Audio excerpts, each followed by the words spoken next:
अपना और मेरी माँ का ख्याल रखना। उसी दिन बंटू नदी किनारे पेड़ की टहनी पर बैठकर रोते हुए नदी में कूदकर अपनी जान दे देता है।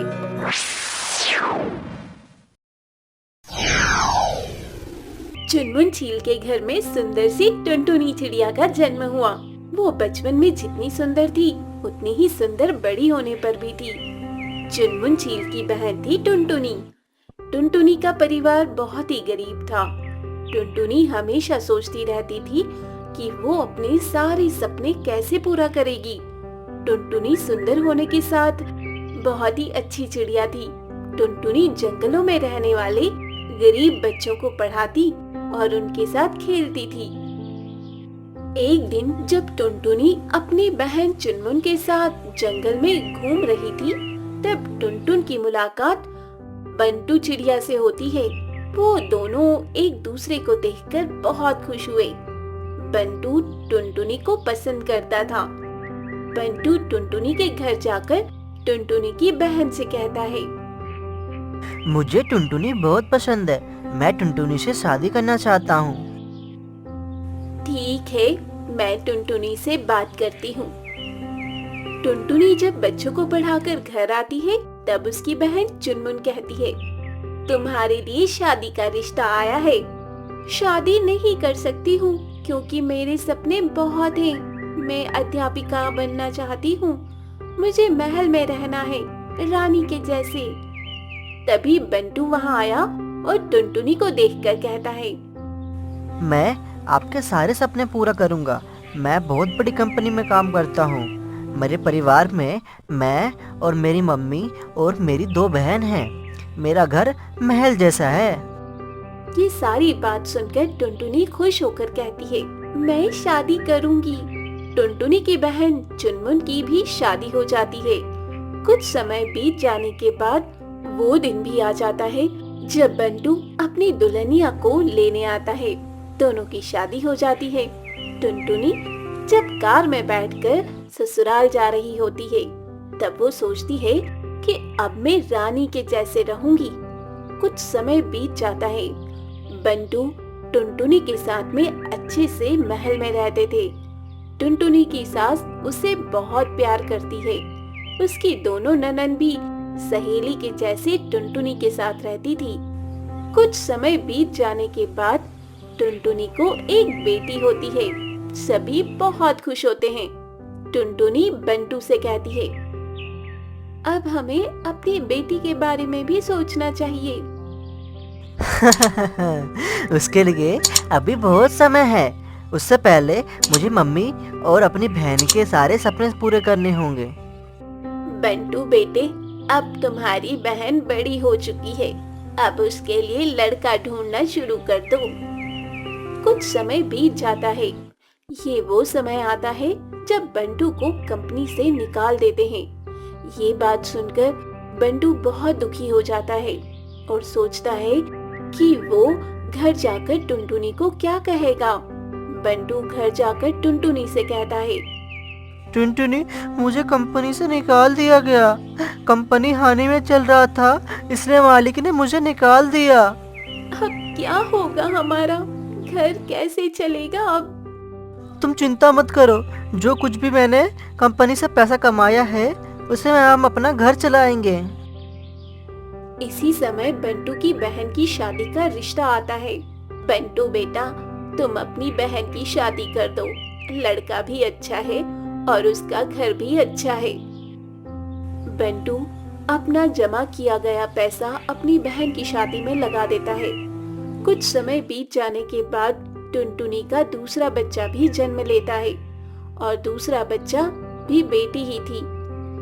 बंटू जी, अब हमारे पास 2 बेटियां और एक आपकी बहन भी है। उसकी भी शादी करनी है। अब तो पैसा भी नहीं है। मैं अपनी दूसरी बहन की शादी ये महल बेचकर कर दूंगा। कुछ समय बाद बंटू अपनी दूसरी बहन की शादी अपना महल बेचकर कर लेता है।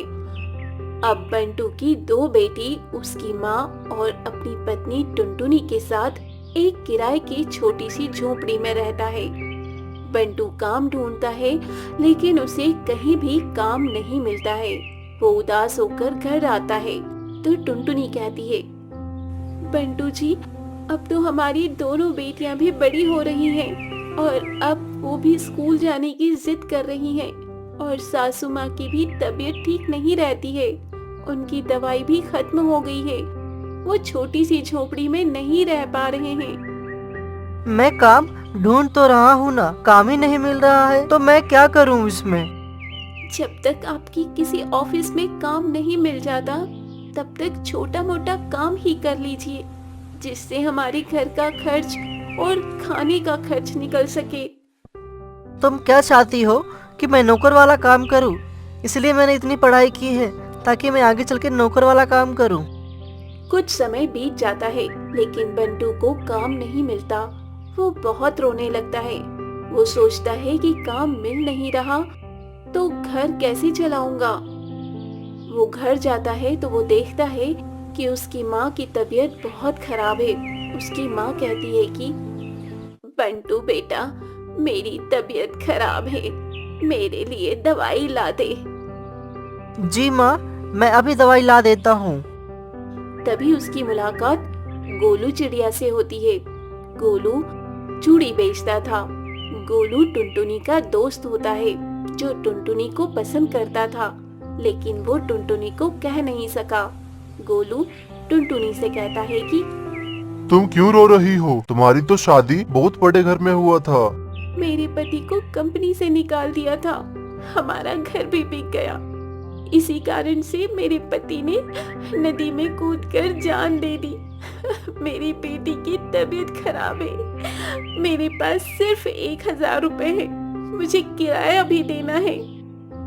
तुम मुझे आधे पैसे दे दो और मेरे सारे चूड़ी ले जाओ और जंगल में जाकर बेच देना। तुम्हारा बहुत बहुत धन्यवाद गोलू। टुनटुनी सारी चूड़ी जंगल में जाकर बेचना शुरू कर देती है। जंगल के सभी जानवर टुनटुनी से ही चूड़ी लेते हर त्योहार पर।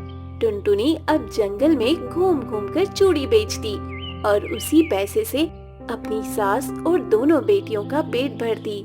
कुछ समय बाद टुनटुनी को पता चल जाता है कि गोलू उसे पसंद करता है, तो टुनटुनी और गोलू ने शादी कर ली। अब दोनों साथ में चूड़ी बेचते थे। अब टुनटुनी अमीर हो गई थी। रानी के जैसे महल में रहती है।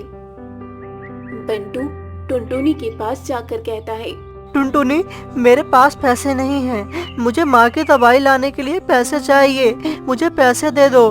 टुनटुनी रोते हुए अपने गले का हार दे देती है और कहती है, मेरा हार बेच दो और माँ की दवाई ले आओ। बंटू हार बेचकर अपनी माँ की दवाई ले आता है और बचा हुआ 1000 टुनटुनी को दे देता है और कहता है, तुम ये पैसा रख लो और अपना और मेरी माँ का ख्याल रखना। उसी दिन बंटू नदी किनारे पेड़ की टहनी पर बैठकर रोते हुए नदी में कूदकर अपनी जान दे देता है।